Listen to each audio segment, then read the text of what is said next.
মানে ভাই কোন দিক দেখবো? পিসের এদিকে, লোহার পিসের এই পাশ। আজকে মোটামুটি একটু চলেন নাস্তা করে চলেন, নাস্তা করে ঘুরে হোটেলে আসবো। ঘুরলে হ্যান্ডেল করে হবে। হ্যাঁ রাস্তার ঘুরে দিয়ে ঘুরে চলে যাও। ওটা তো আমার বটতলায়, তাহলে আমি একবারে নিয়ে বেড়ে আমি তাহলে তোমরা নাস্তা করেন বাসায় যাবে।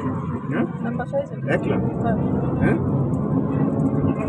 দোকানে নিয়ে যাওয়ার আছে আমার বাইরে আর কি আর তুমি রিস্কে আছো বিশ্বাস আছে না? আরো যে বর্তমান যেভাবে সেলিব্রিটি অনেক ক্যামেরা কিন্তু পিছনে লেগে থাকে। ওরে কথা সে কথা কালকে কি কইছে 20 দাঁত ভাঙে দেবো ভেঙে দেবো। 20 দাঁত ভেঙে দেবো